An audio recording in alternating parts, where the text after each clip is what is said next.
if you grew up in a framework with parents or customs that really desperately overvalue outside affirmation, the opinions of your parents' parents or siblings, because you come from let's call it what it is, an immigrant background where there's a huge commonality there.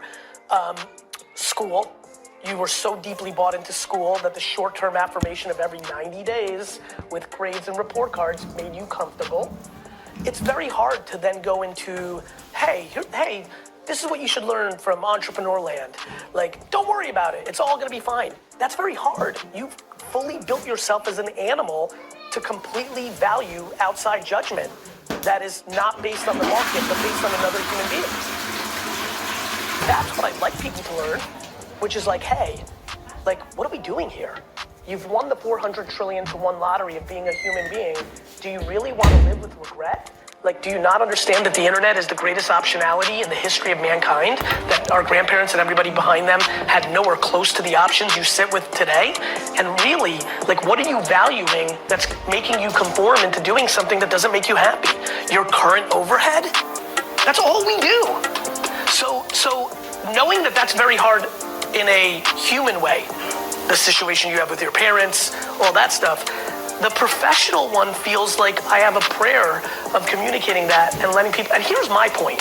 If you want to be a professional skier, or if you want to start a blog or podcast around cooking, my big thing is, if you jump and start swimming, you know, this is riding a bike, kissing a boy or girl, or you know, swimming. It seems super scary until you do it, and then you just laugh about why it felt so scary.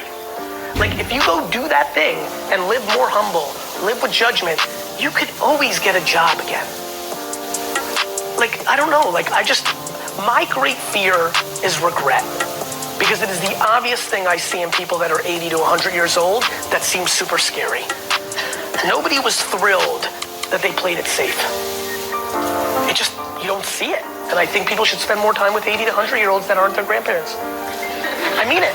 I think people need context on life a little bit. I think people have a horrible relationship with time. Do you know how many people in this room are scared shitless of 30?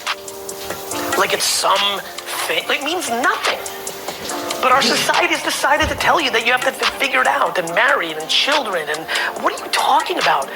98% of the 59-year-olds I know don't have it figured out. The hell are we supposed to have it all figured out at 30, 25? Like, people are making terrible decisions, getting married because they think they're supposed to by this age.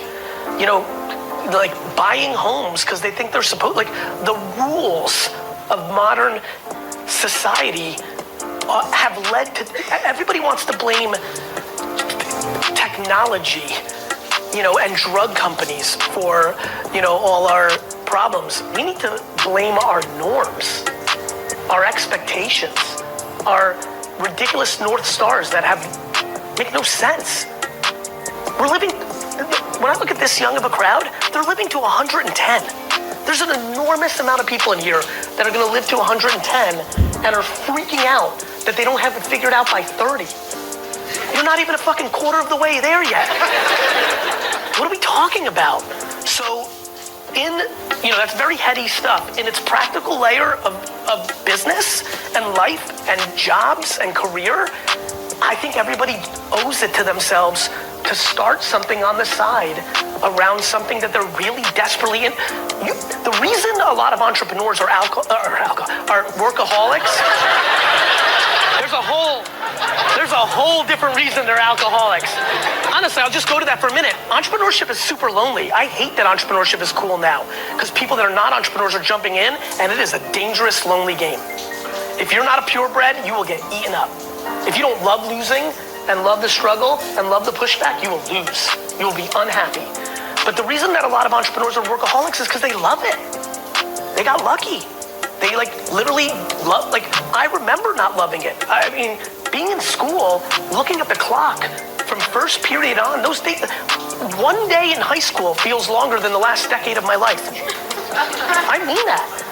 And I know there's an enormous amount of people here at this right exact moment that are already counting down Friday. And that's not good. And that's not good for Chase, and that's not good for them. And so we need a better debate.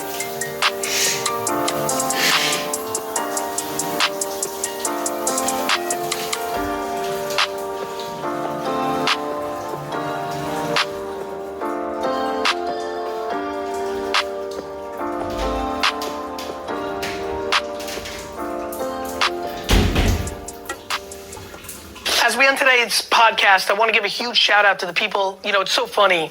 People that leave reviews and written reviews of this podcast on Apple, Spotify, and all the other platforms just mean the world to me. You've taken an extra 13 to 95 seconds to show love and also give context to people of why this is a worthwhile podcast. So I appreciate that so much. And even more fun, because I think we all love a little cosign or a shout out or a little awareness. I'm going to have the team give a couple of shout outs daily on our favorite reviews. So Dean, take it away. Which were our favorites this week? Thank you, Gary. Today's review, best podcast, written in by Marissa, says, your podcast makes my day, makes me laugh, and motivates me to maximize my potential. Thank you for your passion and authenticity. Thank you so much for writing in, and remember, keep leaving reviews because yours could be next. What's good, everybody? First, before you listen to this podcast, I just want to say I love you guys and just appreciate with all my heart. I hope everybody's doing super well. I also want to talk about the new hit show, Tea with Gary Vee, every morning, 9 a.m. Eastern on